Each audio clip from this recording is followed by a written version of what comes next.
Hello everyone, welcome to तर्कशास्त्र। आज की वीडियो में हम लोग बात करने वाले हैं 200 days preparation strategy for CAT 2024 exam. I have divided this in 5 major sections. 60 days, 45 के 2 स्लॉट्स, देन 30 डेज एंड सबसे लास्ट में 20 डेज का preparation. Last 20 days are ideally kept for the revision and just touch and go of all the topics and mocks. लेकिन to begin with हम लोग start करेंगे first 60 days के बारे में। In this video, I will be talking about only first stage of preparation. In the next 2 videos, I will be talking about next 2 stages of preparation. And in the last video, I will be talking about last 30 days of preparation. So let us begin with the first 60 days of preparation. Now, this 60 days preparation is basically divided into 4 major sections.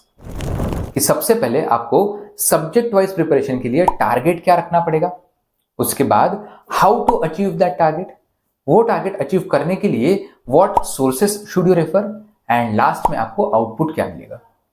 So let us begin with English. Always remember कि CAT में the highest number of questions are asked in English section. 24 questions were asked in last 2 years। Okay, 22 questions are asked on quant and सबसे कम 20 questions are asked on DILR। So accordingly you should dedicate your time of preparation for the 3 respective subjects. Now, what is the aim when you begin your preparation for English subject? सबसे बड़ा हमारे मन में डर होता है English language का। सो एक चीज ध्यान में रखो कि you are not suppose to speak anything in English. Okay, what is the basic requirement of CAT exam? Whatever you are reading, आप कितना फास्ट उसको प्रोसेस कर पाते हो। करेक्ट, कितना फास्ट उसको प्रोसेस कर पाते हो एंड कितना अच्छे तरीके से उसको प्रोसेस कर पाते हो। That is what CAT exam is going to check. So for that, my first aim should be to eliminate the fear of English language, right? Now, how to eliminate that fear? तो एक चीज ध्यान में रखो कि हम लोगों ने कभी ना कभी तो सबसे पहले साइकिल चलाना सीखा होगा, कभी ना कभी तो सबसे पहले बाइक चलाना सीखा होगा। If you can drive car, तो बचपन से तो ड्राइव करना आपको नहीं आता है, कभी ना कभी तो फर्स्ट टाइम था, right? So there is always a fear of something which we are doing for the first time because we are human creatures, right? तो वो फियर जाता कैसे? जब आप रिपीटेटिवली एक चीज को करते जाते हो। तो same thing applies for the English subject. क्यों ना हम लोग बार बार डिफरेंट टाइप के आर्टिकल्स पढ़ के इंग्लिश का फियर दूर करें। तो let us begin with that. How will you achieve that aim? By reading a lot. Reading a lot मतलब क्या? आप अपना सब काम धाम छोड़ के सिर्फ पढ़ते बैठोगे क्या? नहीं, you have to read for at least 1 to 2 hours a day. Sources क्या पढ़ोगे? Read the newspapers. Start with the basic newspapers, Indian Express, Times of India, then gradually you can move to the moderate level और higher level English newspapers like business standards, financial express, some financial newspapers and then the Hindu.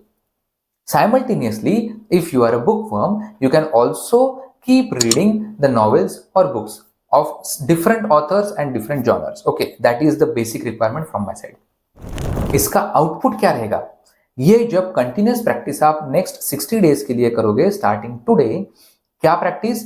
Read for at least 1 to 2 hours a day. क्या पढ़ना है? Newspapers, magazines and books में से कुछ भी।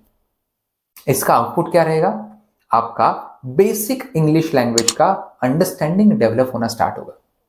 धीरे धीरे sentence construction, vocabulary and grammar के बारे में आपका होलिस्टिक अंडरस्टैंडिंग डेवलप होना स्टार्ट होगा, which will channelise your energy and which will help you prepare your plan for the next 45 days, which I am going to cover in the next video.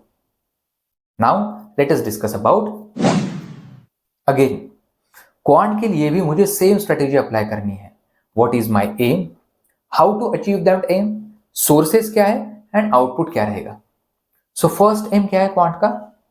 Now that even if you are from engineering background और you might be from non engineering background, that is non mathematical background, सबसे बड़ा डर हमारे मन में ये होता है, किसने रखा है ये मुझे नहीं पता। ठीक है, सब लोग बोलते थे कैट का मैथ्स बहुत डिफिकल्ट है, कैट का मैथ्स बहुत डिफिकल्ट है। अरे यार, आप कट ऑफ तो चेक करो, है ना? लास्ट ईयर के अगर आप कट ऑफ चेक करोगे, out of 22 questions, even if you attempt 10 to 12 questions with 80 to 90% accuracy, still you will be able to clear the sectional cutoff for majority of the colleges, right? पहले धीरे धीरे धीरे धीरे step by step का plan करते हैं, right? आप direct मुझे आई एम अहमदाबाद, बैंगलोर, कलकत्ता में जाना है ये सोच के करोगे, खुद को बहुत ज्यादा प्रेशराइज करके रखोगे। वैसे नहीं करना है। पहले हम लोग एक स्ट्रॉन्ग फाउंडेशन बिल्ड करते हैं। तो मेरा एम क्या होना चाहिए? व्हाइल यू टारगेट और while you plan your preparation for the quant, मेरा एम क्या होना चाहिए? To eliminate the fear of mathematics. How? Basic Vedic maths के ट्रिक्स सीखो, स्पीड मैथमेटिक्स के ट्रिक्स सीखो, correct, basic foundation speed calculation technique सीखो, एंड सबसे बड़े जो दो सब सेक्शंस है क्वांट के, arithmetic and algebra, out of 22 close to 60 to 70% of the weightage is carried by arithmetic and algebra. Arithmetic के अंदर 60 टॉपिक्स आते हैं, percentage, ratio proportion variation, average mixtures and allegation, simple interest, compound interest, profit and loss, time and work and time speed distance. Similarly algebra के अंदर भी 6 से 7 topics आते हैं, simple equations, quadratic equations, functions and others. तो आपको ये सब topics in next 60 days prepare करने। कैसे प्रिपेयर करने? बेसिक्स। इन सोर्सेस क्या यूज करोगे उसके लिए? एनसीईआरटी के 9th एंड 10th स्टैंडर्ड के बुक्स। क्या करोगे? हर एक चैप्टर के कम से कम 30 से 40 क्वेश्चंस मुझे सॉल्व करने हैं। वो कैसे प्लान करते हो? वो हर एक का डिफरेंट डिफरेंट लुकआउट हो सकता है, right? Some individuals might be comfortable with percentage, तो आप परसेंटेज के साथ स्टार्ट करो। Few individuals might not be comfortable with time speed distance, तो आप टाइम स्पीड डिस्टेंस को थोड़ा आखिरी में रखो, ठीक है? किसी किसी को simple equations, quadratic equations solve करने में बहुत मजा आ सकता है, तो आप अपना कंफर्ट जोन फाइंड आउट करके उसके हिसाब से प्रिपरेशन प्लान करो। लेकिन 60 डेज के बाद मेरा आउटपुट क्या आना चाहिए? कि I should be comfortable with all the concepts of arithmetic, all the various type of questions of arithmetic and algebra as well। यह आपको कैसे पता चलेगा? 2-4 सेक्शनल टेस्ट आपको ये 60 डेज के बीच में देने पड़ेंगे, ठीक है? Now let us move forward to data interpretation and logical reasoning. Now data interpretation में सबसे बड़ा प्रॉब्लम मैं आपको बताता हूं, which can be very well related to our real life problems. जैसे आपको लॉयर लोग, सीए, सीएस, डॉक्टर, हमें इन लोगों के प्रोफेशन के बारे में डिटेल्स में नहीं पता होता है, right? That is called as lack of awareness. Same problem we face with the data interpretation. We don't know all the topics of data interpretation and logical reasonings. इसका प्रॉब्लम क्या होता है कि कैसे स्टार्ट करें, कहां से स्टार्ट करें, राइट? लॉजिकल रीजनिंग जब मैं बोलता हूं, बच्चे बोलते हैं sir linear arrangement, circular arrangement, blood relations, family tree, direction sense. इसके बाहर हमारा नॉलेज ही नहीं है। क्यों? क्योंकि जैसे हमने English and mathematics 10th 12th तक अच्छे से पढ़ा हुआ है टॉपिक बाय टॉपिक, वैसे data interpretation and logical reasoning हमने कभी पढ़ा ही नहीं है topic by topic, because that was never a part of our syllabus. तो इसमें ना आपकी गलती है, ना मेरी गलती है, ना एजुकेशन सिस्टम की गलती है। इसमें हम लोग आगे सॉल्यूशन कैसे प्लान कर सकते हैं? तो हमारा एम होना चाहिए to increase the awareness of the data interpretation and logical reasoning as a subject. Second point मेरा, how should I achieve this target, how should I achieve this aim? तो मैं आपको एक लिस्ट ऑफ टॉपिक्स देता हूं, जैसे direction sense, input output, coding decoding, inequalities, clocks, calendars, non verbal reasoning. ये कुछ बेसिक टॉपिक्स हुए आपके लॉजिकल रीजनिंग के। डेटा इंटरप्रिटेशन के आप लोग पीपीटी यूज करते हो, पीपीटी, पावर पॉइंट।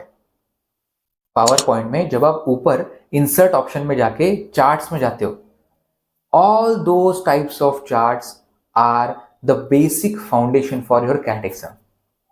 इससे ज्यादा रियलिस्टिक एग्जाम्पल मैं आपको नहीं दे सकता था।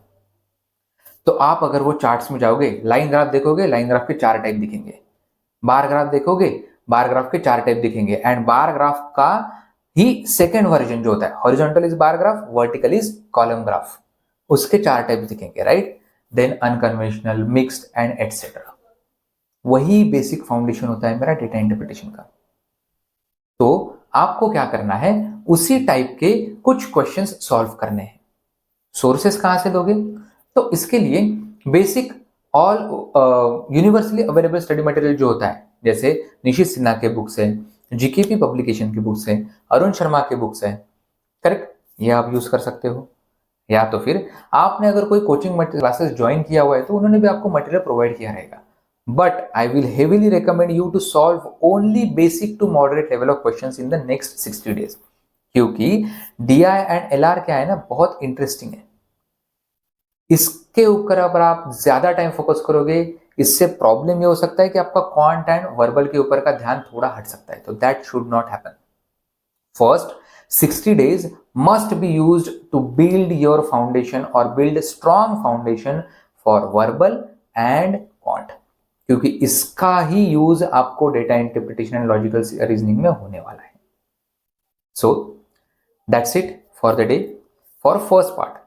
सेकेंड पार्ट में हम लोग नेक्स्ट 45 डेज में कैसे प्रिपरेशन करनी है इसके बारे में बात करेंगे। But when will we meet again for those 45 days preparation? After we complete this 60 days of preparation. Till then, all the best guys. अरे सॉरी, एक चीज बतानी रह गई। पार्ट 2 देखने के लिए do not forget to like and subscribe this channel, okay? इसके जैसे ही बेहतरीन कंटेंट हम लोग लाने की कोशिश करेंगे which will make your preparation of all the entrance exams very very easy. Thank you guys.